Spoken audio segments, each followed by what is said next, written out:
Hi hello नमस्कार. मी तेजस्विनी. तुम्हा सर्वांचं आपल्या चॅनेलवरती पुन्हा एकदा अगदी मनापासून स्वागत आहे. सर्वांना श्री स्वामी समर्थ. आय होप की तुम्ही सगळेजण मस्त आणि मजेत असाल. स्वामी महाराज तुम्हा सर्वांच्या मनातल्या चांगल्या इच्छा पूर्ण करू देत. तर आजचा हा जो व्हिडिओ आहे तर तो शेवटपर्यंत नक्की कंटिन्यू करा आणि व्हिडिओ तुम्हाला कसा वाटला ते सुद्धा कमेंट करून मला नक्कीच सांगा. आणि जर व्हिडिओ तुम्हाला आवडला असेल तर चॅनेलला लाईक, शेअर आणि सबस्क्राईब करायला मात्र विसरू नका. तर चला तर मग आजच्या व्हिडिओला सुरुवात करूयात. तर सुंदर दिवसाची सुंदर अशी सकाळ झालेली आहे आणि सकाळी आज इथे येत ना मी माझं चाललेलं होतं फ्रूट वगैरे कटिंग करून ठेवणं. कारण की सकाळी नाश्त्यामध्ये आता बरेच दिवस झालं आम्ही सगळेजण जे आहे ते फ्रूट नाश्त्यामध्ये जे आहे तर ते घेतोय. तर त्याच्यामुळेच इथे माझी जी काही कटिंग वगैरे आहे फ्रूटची करून ठेवणं तर ते काम इथे माझं चालू होतं. आणि आता सकाळी सकाळी कसं सगळेजणच लवकर उठतात त्याच्यामुळे नाश्ता वगैरे सुद्धा सगळ्यांचा लवकर होतो. तर म्हणून मग म्हटलं चला आता पहिल्यांदा नाश्त्याची तयारी करून घेऊयात आणि त्यानंतर मग म्हटलं आपली जी काही कामं आहेत तर ती नंतर आवरायला घेऊयात. तर जीविका तर स्कूलला गेलेली होती आणि त्यानंतर मग तिच्यासाठी सुद्धा थोडे फ्रूट जे आहेत तर ते मी आधी कट केलेले होते. तर सगळ्यात आधी येत ना तिची तयारी जी असेल ना तर ती मी करून घेते आणि त्यानंतर मग जे काही माझं काम असेल नंतर राहिलेलं तर मग ते मी आवरायला घेते. आणि तिला पण डब्यासाठी मग मी स्नॅकमध्ये ना आज फ्रूटच दिलेलं होतं आणि पपई तिचं फेवरेट आहे. त्याच्यामुळे तिला रोज जरी पपई खाण्यासाठी दिली ना तरीसुद्धा ती अजिबातच कंटाळत नाही. तिला इतर फ्रूटपेक्षा आहेत ना तिला पपई खूप जास्त आवडते. आणि मग म्हटलं आता तिच्यासाठी कट केलेलीच आहे तर म्हटलं चला आता सगळ्यांसाठीच आपण पपई जी आहे ती कट करून घेऊयात. आता तिच्या आजी तिला सोडून येत आहे तोपर्यंत इथे मग मी नाश्त्याची जी तयारी आहे ती करून घेत असते. आणि जीविकाचे पप्पासुद्धा जिमला गेलेले होते तर म्हटलं ते येईपर्यंत आपण आपलं हे जे काम आहे ते आवरून घेऊयात. आता आमच्या तिघांचा नाश्तासुद्धा आहेत ना सोबतच असतो. फक्त जीविकाचे आजोबा थोडेसे लेट येतात त्यामुळे त्यांचा नाश्ता जो आहे तो थोडा लेट होतो. आता जीविकाचा नाश्ता झाला ती गेली आणि त्यानंतर मग म्हटलं चला आता आपली तयारी जी आहे ती करून घेऊयात. तर आता इथे तोपर्यंत ते सुद्धा आलेले होते. तर मग आता इथे नाश्त्यामध्ये म्हटलं फ्रूट वगैरे सगळं कट करून ठेवलेलं आहे. तर मला तर पपई खायचा थोडासा कंटाळाच आलेला होता. तर मग म्हटलं चला आता आपल्यासाठी आपण दुसरं काहीतरी बनवूयात. तर इथे मला येत ना एक मक्याचं जे कणीस असतं तर ते मला दिसलं किचनमध्ये तर म्हटलं चला आता ते जे आहे ते आपण उकडून घेऊयात. आता हे काही बघा फारसं जास्त काय अवघड नसतं. फक्त पाणी गरम करायला ठेवायचं आणि हे जे मक्याचं जे कणीस असतं ना तर ते फक्त साईडने असं सोलून घ्यायचं. म्हणजे जे त्याचे दाणे वगैरे असतात ना तर तेच आपल्याला साईडला काढून घ्यायचे आहेत. आणि ते एकदा चाकूने असं व्यवस्थित कट केलं ना तर ते दुसऱ्यांदा जेव्हा आपण कट करायला घेतो ना ते अगदी व्यवस्थित असे निघतात. आणि हे आम्ही ना महाबळेश्वरला खाल्लेलं होतं आणि तिथे मला ते खूप टेस्टी लागलं. आधी कधी मी खाल्लेलं नव्हतं असं कणीस. म्हणजे भाजून मी खाल्लेलं आहे पण असं उकडून वगैरे मी कधी खाल्लेलं नव्हतं. पण त्यावेळेस मला त्याची टेस्ट खूप जास्त आवडलेली होती. तर आता मी चपाती किंवा चहा वगैरे घेणं जे आहे ते सध्या मी कमीच केलेलं आहे किंवा चहा मी घेतच नाही सकाळचा असं म्हटलं तरीसुद्धा काही हरकत नाही. तर त्याच्यामुळे मग म्हटलं आता आपल्यासाठी आपण हे जे मक्याचं कणीस आहे तर म्हटलं ते उकडून वगैरे त्याचे जे दाणे आहेत तर ते घेऊयात आणि अगदी सिंपल पद्धतीने होतात. 3 ते 4 मिनिटं लागतात. तर आता इथे बघा कणीस मी व्यवस्थित असं सोलून घेतलेलं आहे.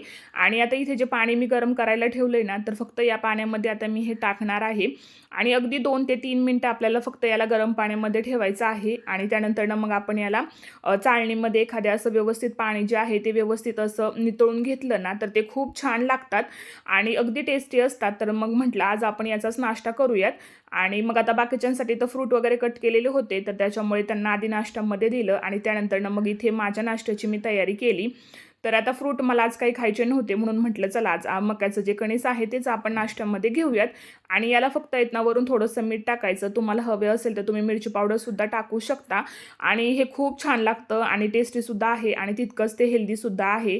आणि सध्याचं हे माझं फेवरेट आहे त्याच्यामुळे जेव्हा कधी मला सकाळचा वेळ भेटतो ना त्यावेळेस मी आवर्जून जे हे दाणे आहेत ना तर ते असं उकडून वगैरे घेते आणि त्याचाच मग ब्रेकफास्ट जो आहे तर तुम्ही करत असते. आणि हे घेतलं ना एकदा की दुपारपर्यंत अजिबातच भूक लागत नाही. म्हणजे दुपारपर्यंत आपण व्यवस्थित असं आपलं पोट जे आहे ते भरलेलं असतं. आणि चपाती सध्या मी स्किप केलेली आहे त्याच्यामुळे मग नाश्त्यामध्ये थोडंसं हेवी जे आहे तर ते हे मकाचे दाणे होऊन जातात आणि भूक फारशी जास्त काही लागतसुद्धा नाही. आता त्यानंतर मग क्लिनिंगला माझी सुरुवात होते. तर आता इथे म्हटलं थोडासा पसारा या बॉक्सवरती झालेला होता. तर म्हटलं तो आधी आवरून घेऊयात, कारण की 2-4 दिवस काही मला हे आवरायला भेटलेलं नव्हतं. त्याच्यामुळे मग म्हटलं चला आता आज आपण वेळात वेळ काढून हे सगळं जे आहे ते आवरून घेऊयात. आता ज्या गोष्टी लागत आहेत त्या मग सगळ्या व्यवस्थित ठेवल्या आणि ज्या न लागणाऱ्या आहेत ते सगळं मी साईडला काढून घेतलं. आता कसं होतं थोड्या-थोड्या गोष्टी होऊन भरपूर असा पसारा या बॉक्सवरती होऊन जातो. म्हणजे अगदी आज जरी क्लीन केलं ना तरीसुद्धा दुसऱ्या दिवशी पुन्हा यावरती आहे तसाच पसारा होतो आणि हे आपलं रुटीन काही संपत नाही. म्हणजे आपल्याला वाटतं की घरातील क्लिनिंग एकदा आपण केली ना की मग झालं आपलं काम, 8 दिवस काही टेन्शन नाही. पण पुन्हा दुसऱ्या दिवशी आपल्याला आहे त्याच गोष्टींपासून सुरुवात करावी लागते. अगदी तुम्ही डीप क्लिनिंग करा किंवा साधी क्लिनिंग करा तरीसुद्धा घरामध्ये पसारा हा होतोच होतो आणि असं कोणतंच घर नसेल की जिथे पसारा हा दिसतच नाही किंवा होतच नाही. गृहिणीला आपलं घर जे आहे ते दररोज असं मेंटेन ठेवावं लागतं, तेव्हा कुठं आपलं घर जे आहे ते व्यवस्थित टापटीप आणि सुंदर नीटनेटकं असं दिसतं. तर आता इथे बॉक्सवरची सगळी क्लिनिंगची कामं जी आहेत ती आवरून घेतली आणि त्यानंतर मग म्हटलं आता हॉलची जी साफसफाई आहे ती आपली करून घेऊयात. आणि आता जीविका गेल्यानंतर मग थोडाफार पसारा जो आहे तो होतोच, तर तो सुद्धा मला आवरून घ्यावा लागतो. पण आज मी तिला सांगितलेलं होतं की तुझी जी काही खेळणी आहे ती सगळी तूच काम जे आहे ते करून घे, कारण की मला सुद्धा मग जास्त कामाचा लोड होतो. त्याच्यामुळे तिला मी सांगितलेलं होतं आणि त्याच पद्धतीने तिने आज सगळी खेळणी वगैरे जी आहेत ती भरून ठेवलेली होती. त्याच्यामुळे पसारा जास्त काही मला आज आवरायला नव्हता. मग सोफे वगैरे जे आहे ते व्यवस्थित असं झटकून घेते, जेणेकरून थोडीशी जरी धूळ वगैरे असेल ना तर मग ती निघून जाते. असं झटकून वगैरे व्यवस्थित घेतलं ना तर मग ते धूळ जरी असेल तर ती मला असं वाटतं की निघून जाते. त्याच्यामुळे आधी ते झटकून घेतलं आणि मला आज ना गोधडीसुद्धा एक धुवायला काढायची होती. तर आता ही गोधडी जी आहे ना ती खूप जुनी आहे. म्हणजे पहिलं जसं आपल्या आजी वगैरे हातावरती शिवायच्या ना तर त्याच पद्धतीची ही आहे आणि त्याच्यामुळे मग कितीही याला धुवायला घेतलं ना तरीसुद्धा बराच वेळ जातो, पण मशीनमध्ये ती अगदी पटकन निघते. त्याच्यामुळे मग म्हटलं चला आता आपलं हे जे काम आहे ते आपण आवरून घेऊयात. आता जोपर्यंत म्हटलं गोधडी धुवून होती तोपर्यंत इकडच्या बेडमधला थोडासा पसारा होता तर तो मला आवरायचा होता. आता इकडच्या बेडमध्ये ना जास्त कोणी येतच नाही. म्हणजे या बेडमध्ये फक्त आमचं जे काही शेतातील धान्य वगैरे असतं तर तेच इथे असतं किंवा काही शेतात ज्या काही आपल्याला गोष्टी लागतात ते सगळं आम्ही याच रूममध्ये ठेवतो. त्याच्यामुळे इकडं फारसं असं कोणी येत नाही. पण कपड्यांचा पसारा मात्र येत नाही, या बेडवरती सतत असतो. म्हणजे जितकं मी आवरायचा प्रयत्न करते ना तितका तो वाढत जातो आणि आवरून तरी आपण किती आवरणार. त्याच्यामुळे रोजच्या रोज असं वाटतं की आहे तोपर्यंत लगेच क्लिनिंग करून घ्यावी आणि जेवढं मला होतंय रोजच्या रोज तेवढं माझा प्रयत्न असतो की आपण रोजच्या रोज जेवढं जमेल तेवढं तरी आपण ते स्वच्छ करून ठेवलंच पाहिजे. नाहीतर मग एकदमच क्लिनिंग करायची म्हटलं ना की मग हा असा गोंधळ होतो. 2-4 दिवस जरी लक्ष नाही दिलं ना व्यवस्थित तरीसुद्धा भरपूर पसारा होऊन जातो.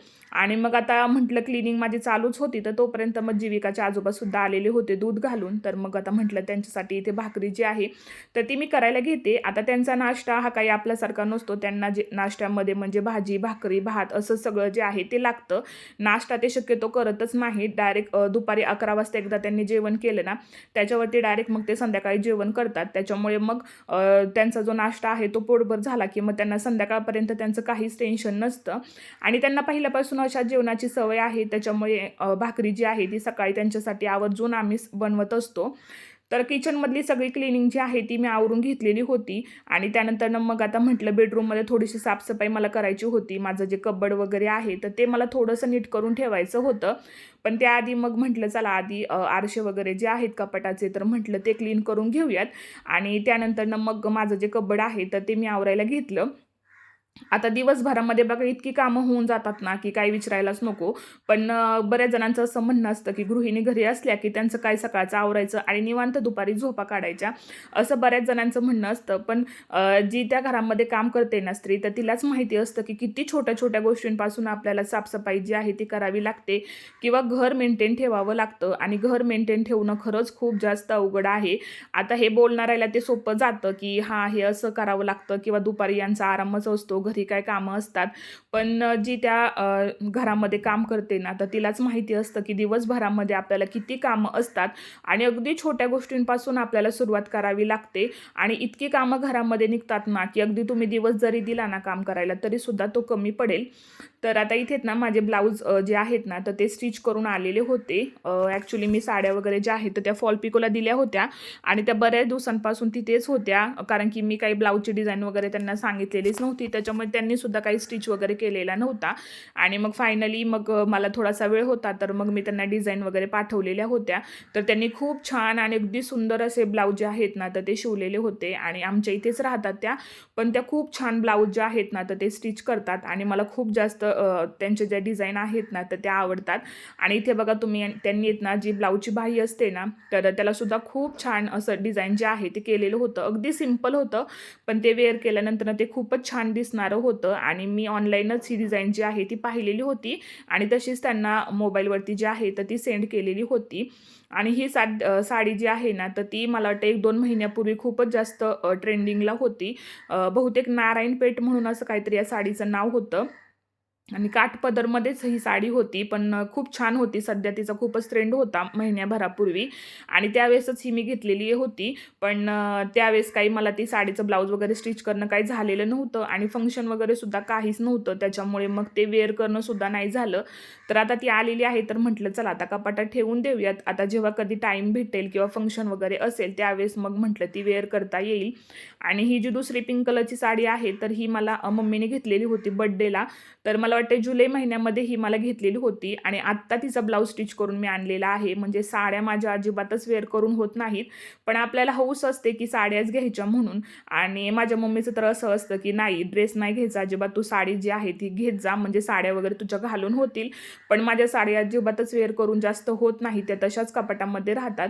त्याच्यामुळे यावेळेस ज्यावेळेस मी सुट्टीला गेलेले होते ना, तर त्यावेळेस मी तिला सांगितलं होतं की मला तू ड्रेसच घे आणि हा जो ड्रेस मी वेअर केलेला आहे ना, तर तो मी तिच्याकडूनच घेतलेला होता सुट्टीला गेल्यानंतर ना.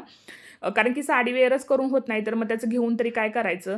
म्हणून मग मी तिला म्हटलं होतं की यावेळेस साडी नको, मला तू ड्रेसच घे म्हणून. आणि तिने तो कसाबसा घेतला. आधी तर ती रेडीच होत नव्हती, पण नंतर तिने घेतला. आणि मग म्हटलं चला आता आपली राहिलेली क्लिनिंगची कामं आहेत ती दुपारच्या जेवणापर्यंत आवरून घेऊयात.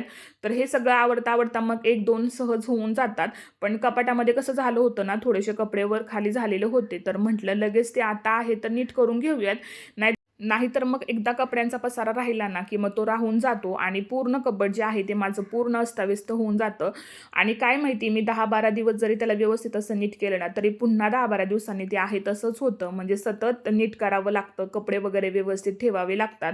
कारण की कधी कुठे अचानक बाहेर निघाले आणि मग ते कपडे वर खाली होऊन जातात आणि मग पूर्ण कपडे अशी अस्ताव्यस्त झाली, तर मग ते पाहताना सुद्धा छान नाही वाटत. तर म्हटलं चला आता आज आपल्याकडे टायमिंग आहे, तर त्यावेळेस हे काम करून घेऊयात. आता जेव्हा कधी माझ्याकडे वेळ रिकामा असतो ना, त्यावेळेस माझी अशी एक्स्ट्राची कामं जी आहेत ना, तर ती मी आवरून घेत असते. आता सकाळचा नाश्ता वगैरे पोटभर झालेला होता आणि सकाळचं ब्रेकफास्टसुद्धा खूप छान, म्हणजे हेल्दी असं जे काही आमचं ब्रेकफास्ट असतं तर ते आज झालेलं होतं. त्याच्यामुळे म्हटलं आता दुपारी 1-2 वाजेपर्यंत काही टेन्शन नव्हतं आणि भूकसुद्धा अजिबातच लागत नव्हती. त्याच्यामुळे मग म्हटलं चला आता आपलं हे काम आहे ते राहिलेलं आहे, तर ते आवरून घेऊयात.